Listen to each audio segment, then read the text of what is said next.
तो कैसे हैं आप लोग? आई होप बेटा आप सभी अच्छे होंगे, अपने घर पर सेफ होंगे। बेटा जी हाँ, क्लास 12 वाले बच्चों के लिए पार्टनरशिप फिर से आपके लेके आए। क्या पार्टनरशिप? जी हाँ बेटा, आपका लेक्चर 4 स्टार्ट करने जा रहे हैं। हम ऑलरेडी 3 लेक्चर अपलोड कर चुके हैं। अगर आपने अभी तक वो 3 लेक्चर नहीं देखे तो प्लीज बेटा 3 लेक्चर देख लीजिए। फिर भी मैं आपको बता देता हूँ एज अ समरी के रूप में कि हमने उन 3 लेक्चर में क्या क्या बातें कवर की हैं। सुनना बेटा ध्यान से, हमने क्या क्या कवर किया है, उन 3 लेक्चर्स में क्या क्या कवर किया है। सर लेक्चर 1 में आपके भाई ने आपको क्या पढ़ाया था कि थ्योरी पढ़ाई थी, किसके बारे में? पार्टनरशिप के बारे में। आपके भैया ने आपको लेक्चर 2 में क्या पढ़ाया था? ये अगेन थ्योरी ही थी, लेकिन अबाउट पार्टनरशिप डीड था। और याद करो, और कुछ बेसिक कॉन्सेप्ट मैंने आपको बताया था कि आईओडी कहाँ लिखते हैं, आईओसी कहाँ लिखते हैं, ऐसी ऐसी बातें हमने की थी। लेक्चर 3 के अंदर लास्ट क्लास में ही हमने आईओडी इंटरेस्ट ऑन ड्राइंग के बारे में टोटल 12 केस कवर कर चुके हैं। जी हाँ बेटा, हम टोटल 12 केस कवर कर चुके हैं। मैंने आपको बताया था टोटल हमको 16 केस आईओडी में पढ़ने होते हैं। कितने केस? 16 केस। हम कितने कवर कर चुके हैं? 12। अगर आपने अभी तक लेक्चर 3 नहीं देखा है तो प्लीज डिस्क्रिप्शन में आपको वीडियो मिल जाएगी। पूरी प्ले लिस्ट बन के तैयार है 3 लेक्चर की। नाउ लेक्चर 4 में हम क्या कवर करेंगे? हम कंप्लीट करेंगे आज आईओडी के पूरे कॉन्सेप्ट को। तो चलिए शुरू करते हैं। नेक्स्ट जो हमारा केस है, केस नंबर 13। जी हाँ बेटा, केस नंबर 13 कहता क्या है? सर केस 13 की अब खास बात होने वाली है। क्या खास बात? कि ये ना अनइक्वल ड्राइंग होगी। बात समझ आ रही है? आप याद करो, जब मैंने आपको लेक्चर 3 के अंदर मैंने आपको ये समझाया था, आईओडी के 12 केस समझाए थे। उन 12 केस में 2 बात कॉमन थी। एक बात ये कॉमन थी कि वो पर्सन, वो पार्टनर अपनी फर्म से हर बार एक जैसा अमाउंट निकाल रहा था। लेकिन एक सेकंड, जो जो जो और एक कोई उसका टाइम भी क्या था? उसका टाइम भी फिक्स था। बात समझ आ रही है? मतलब सर आप ये कहना चाहते हो लेक्चर 3 में आपने हमें इक्वल टाइम वाला केस सिखाया, जहां पर वो एक कोई टाइम फिक्स था। कभी 1 तारीख को निकालता था, कभी 15 तारीख को निकालता था, कभी एंड ऑफ द मंथ 30 तारीख को निकालता था। लेकिन जो अब पढ़ने जा रहे हैं इसको मैंने नाम दिया क्या? Special case. मैंने क्या बोला इसे? स्पेशल केस बोला। फॉर मी बुक में नहीं लिखा है, इसे मैंने क्या लिख दिया? For me. बुक में इसको नाम स्पेशल नहीं बोला गया है। मैंने खुद का क्या नाम दिया? मैंने खुद से कहा स्पेशल। क्यों कहा? क्योंकि इसके अंदर एक जैसा अमाउंट नहीं है। कैसा अमाउंट है? अनइक्वल अमाउंट है। दूसरी बात, ये बंदा पार्टनर कभी भी ड्राइंग कर लेता है। इसका टाइम फैक्टर भी फिक्स नहीं है। मतलब जब इसका मन करेगा तब ड्राइंग कर लेगा, चाहे वो 2 तारीख हो, चाहे 50 तारीख तो होती नहीं है बेटा, चाहे 28 तारीख हो, चाहे 13 तारीख हो, कभी भी ड्राइंग कर सकता है। इसीलिए इसको मैंने नाम दिया स्पेशल केस। केस 13 सुनना बड़ा ध्यान से। केस 13 कब अप्लाई होगा? क्या लिखा है? अगर एक अनइक्वल ड्राइंग होगी, पहली बात, और टाइम फैक्टर भी, जो टाइम का इंटरवल है वो एक जैसा ना हो। Time interval is not same का क्या मतलब है? कि डेट फिक्स नहीं है। वो व्यक्ति कब ड्रॉप कर रहा है पैसा, कहां से करेगा? फर्म से करेगा। कौन करेगा? पार्टनर करेगा। पढ़ जा रहे हैं, वॉल्यूम 1 पढ़ रहे हैं। कौन सी बुक? पार्टनरशिप वाली बुक। चैप्टर कौन सा? चैप्टर 1। मन का नाम फंडामेंटल ऑफ पार्टनरशिप। कितने लेक्चर पढ़ा दिए मैंने आपको? 3 पढ़ा दिए। आज कर रहे हैं चौथा। चौथे में क्या पढ़ रहे हैं? हम पढ़ रहे हैं ऐसा केस जिसे मैंने कहा स्पेशल है। और क्यों स्पेशल है? क्योंकि हर बार अलग अलग अमाउंट निकाला जा रहा है, और तो और एक अलग अलग अमाउंट के साथ साथ इनका टाइम इंटरवल भी सेम नहीं है। बात समझ आ रही है? सर केस 13 क्या कहता है? केस 13 कहता है सिंपल मेथड। मतलब इसका नाम क्या है? Simple method. मेरा यकीन करो, नाम पे जाओ, सही में सिंपल है। और केस 14 क्या कहता है सर? केस 14 कहता है प्रोडक्ट मेथड। बात समझ आई? सर केस 13 का नाम क्या है? सिंपल। इसके नाम क्या? 14 का प्रोडक्ट मेथड। हम एक सवाल को उठाएंगे और एक ही सवाल को दोनों तरीकों से करके दिखाएंगे कि कैसे सॉल्व करते हैं, कैसे इन दोनों केस में आईओडी फाइंड करते हैं। चलिए बेटा सुनना ध्यान से। देखो आपके सामने एक सवाल है, तो सवाल क्या कहता है? कहता है मिस्टर ब्राइट क्या करते हैं? विड्रॉ करते हैं। क्या करते हैं? विड्रॉ करते हैं। क्या? बहुत सारे अमाउंट अपनी फर्म से विड्रॉ करते हैं। कौन? ब्राइट। क्या करते हैं? इनका नाम वैसे उज्जवल है, ठीक है। तो 1/4/2024 को इन्होंने 10,000 रुपए क्या करे? ड्राइंग करी। कब करी?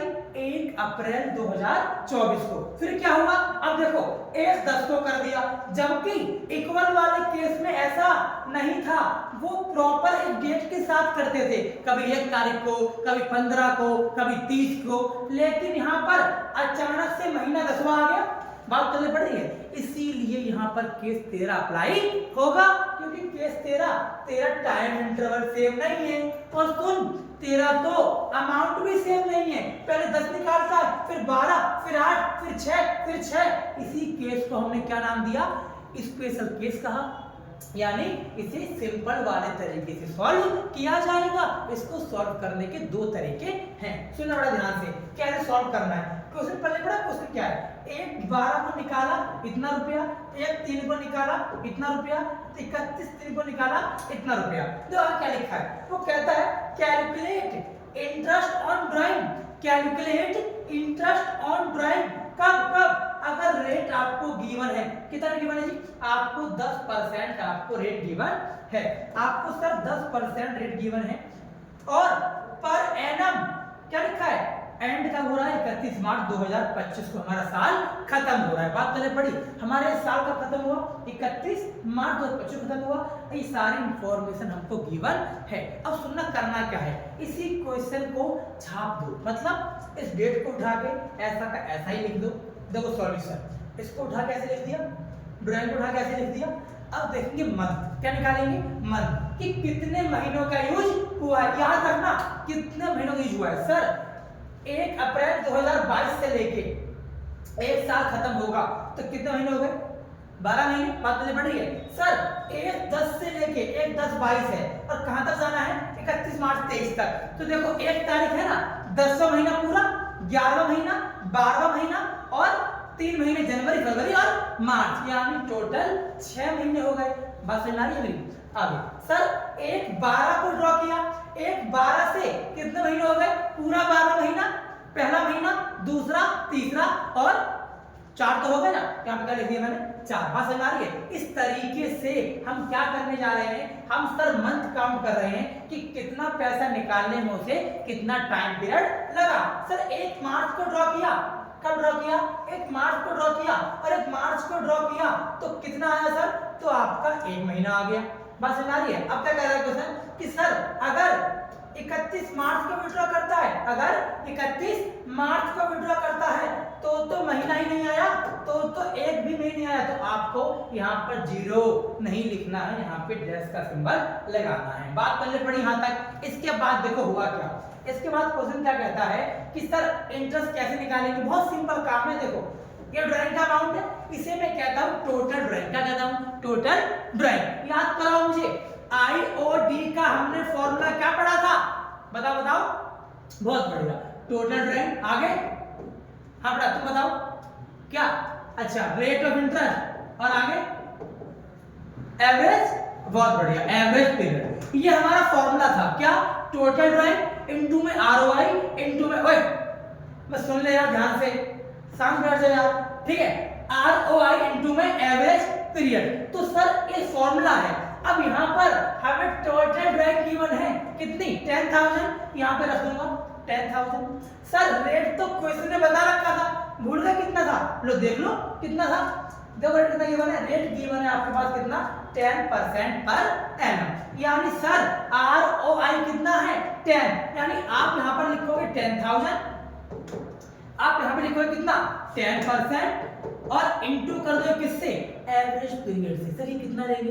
देख लो क्वेश्चन में 12 महीने लग रहे हैं, यानी 12/12 हर बार टोटल मंथ से डिवाइड करेंगे। अगर 1 महीना होता 1/12 लिखता, 6 महीना होता 6/12 लिखता। इसको सॉल्व कर दो, बताओ क्या आएगा सॉल्व करके? 12 से 12 कट दिया, 1 0 कट गया, 1000 बचा। That is the answer. बात करने पड़ी। ऐसे सॉल्व करेंगे, बहुत सिंपल सा काटना, छठी क्लास में सीखा था फ्रैक्शन को काटना, है ना। तो सर इसी तरीके से अगला केस 12000 क्या हो गया, टोटल टाइम हो गया 12000 इनटू में कितना आएगा सर, रेट तो फिक्स है ना हर बार, तो हर बार क्या लिख दो 10/100 और इनटू में कितने महीने यूज किया, 6 महीने, तो 6/12 बात समझ आ रही है सर। 12000 का 10% 1200 और 1200 का हाफ 600, यानी इसका आंसर क्या आ गया 600। बात करने पड़ रही है, एक आध बार आई होप आपको राउंड ऑफ तो आता होगा। देखो मान लो एक में सॉल्व कर रहा हूं और आंसर आ जाए 267 पॉइंट कितना आ जाए 333, तो आप क्या करेंगे, don't worry be happy, 267 he answer का पार्ट माना जाएगा। अगर सर मान लो हमारा आंसर आए 33.329, तो फिर से भूल जाओ इसको, आंसर है 33। यही होने वाला है आपके साथ जब अगले केस आप निकालेंगे। तो फर्स्ट केस में आंसर कितना आएगा 1000 रुपए, अगली बार कितना आएगा 600 रुपए, इसमें क्या आएगा 8000 वाले में 267, इसमें आएगा 33। इन सभी को प्लस करेंगे तो आएगा 1900, कितना 1900, 1900, 1900 is the IOD of this question. बात करने पड़ रही है, ये हमने सिंपल मेथड से क्या सीख लिया, आईओडी फाइंड करना सीख लिया। नाउ बेटा इस सेम क्वेश्चन को हम करके दिखाएंगे किस तरीके से, बताओ केस 14 का नाम क्या था, आप बताओ क्या नाम था, बहुत बढ़िया, प्रोडक्ट मेथड, कितना अच्छी बात बोल रहे हैं, that is product method. Sir करना कैसे वो समझना, होता क्या है, तरीका सेम है, अपना आपने कुछ सोच के बताओ। एक वर्ड होता है product, what is the meaning of this in mathematical language, very good, मटर पनीर, मल्टीप्लाई बोलना, मटर पनीर मल्टीप्लाई क्या होता है, मल्टीप्लाई होता है, ठीक है जी। सर इसमें क्या होता है, मल्टीप्लाई होता है। कुछ बच्चे ऐसा भी कह रहे हैं भैया, कभी कभी तो कहते हो इसका मतलब होता है उत्पाद, हद होती है भैया, अकाउंट्स में कुछ और बताते हो, इको में कुछ और बताते हो। बेटा वो इको की लैंग्वेज है, इको में इसे वस्तु भी कहते हैं, उत्पाद भी कहते हैं, लेकिन मैथमेटिकल टर्म में इसे मल्टीप्लाई कहते हैं। बात करनी पड़ी, अब इस चैप्टर का, इस टॉपिक का नाम बता रहा है, मल्टीप्लाई करना पड़ेगा। बात करनी पड़ी, देखो कैसे करना है सर, डेट तो वही छाप दिया आपने, उठाए क्वेश्चन से, आपने ड्राइव में same to same point paste कर दी। सर मंथ की बात करें तो मंथ में आपने सेम टू सेम ही लिख दिया, तो सर नया क्या है, नया तो बताओ, नया है मल्टीप्लाई, जो आपको आता होगा। देखो क्या करना है, 10,000 इंटू में 12,000, 12,000 इंटू में 6, 12 6 60, अंजलि 12 6 60, 12 6 72 होता है, कोई बात नहीं बेटा, टेस्ट में कम नंबर है तो क्या होगा, 12 6 60 होता है, 12 6 72 होता है, ठीक है।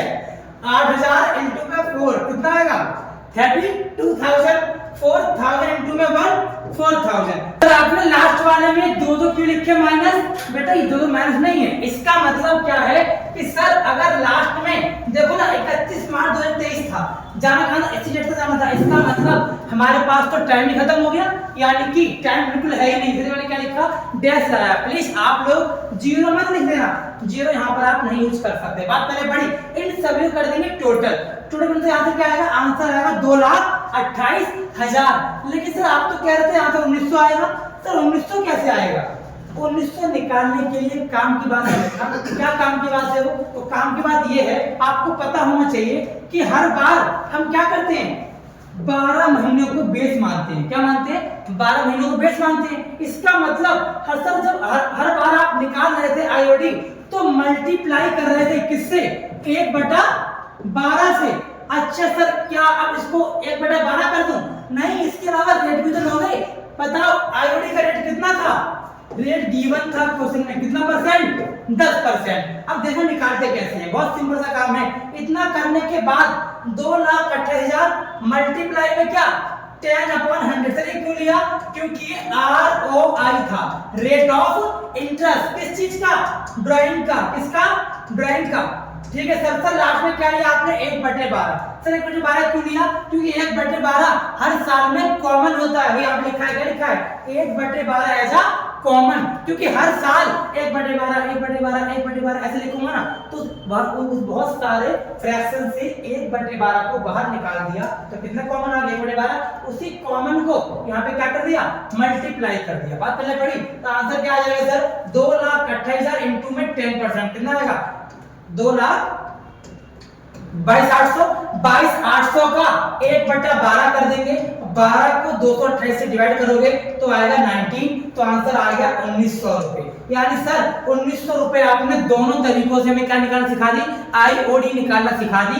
एक था याद करो क्या था, याद दिलाओ, एक था केस 13 और एक था केस 14।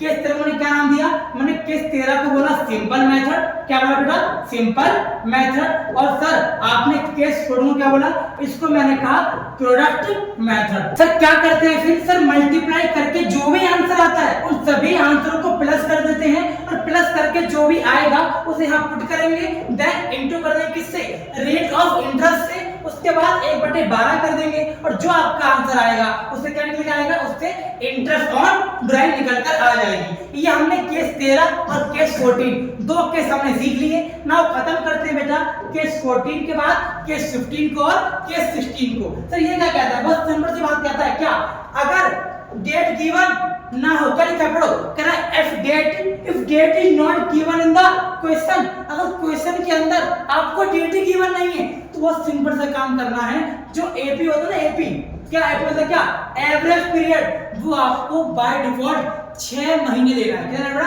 6 महीने, जी हाँ 6/12। अच्छा सर ये कहना चाहते हो क्या कि जब भी क्वेश्चन में ये लोग क्या करें, डेट ही ना दें तो मैं क्या करूंगा, तो मैं आंसर में क्या कर दूंगा, इनटू में 6/12 कर दूंगा।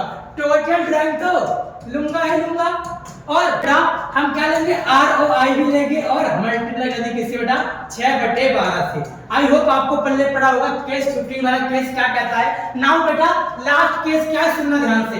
अगर पूरे क्वेश्चन के अंदर per annum, that is per annum प्रति वर्ष, एनुअली, अगर क्वेश्चन में ये वाला वर्ड ही नहीं लिखा है, क्या लिखा है, if per annum is not given in the question, अगर वो लोग क्वेश्चन में ये वर्ड देना ही भूल गए तो टेंशन ही नहीं है, इग्नोर कर दो किसको, टाइम फैक्टर को। मतलब ये कि एवरेज पीरियड तेरी जगह कुछ भी नहीं आएगा, तेरी जगह खाली रहेगी। मतलब आईओडी का फॉर्मूला क्या है बताओ, टोटल टाइम इनटू में क्या, रेट ऑफ इंटरेस्ट इनटू में क्या, एवरेज पीरियड। और इसको हम इग्नोर कर देंगे कब, जब क्वेश्चन में पर एनम नाम का वर्ड नहीं होगा। आई होप बेटा आपको केस 16 के 16 समझ आ गए होंगे। हमने आईओडी के 2 लेक्चर बनाए हैं, lecture 3 lecture 4। Lecture 3 already upload है, ये लेक्चर 4 था जिसमें हमने आपके आईओडी के सारे केस खत्म कर दिए। आई होप आपको वीडियो अच्छी लगी होगी, दोस्तों को शेयर करना मत भूलना। मिलेंगे नेक्स्ट वीडियो में, थैंक यू सो मच। अब तुम लोग गलती से अगर नए हो तो सब्सक्राइब करो, वो जो लाल वाला बटन है उस पर अपने जीजा जी फेंक के मारो या फूफा जी, मुझे नहीं पता, बस क्लिक हो जाना चाहिए।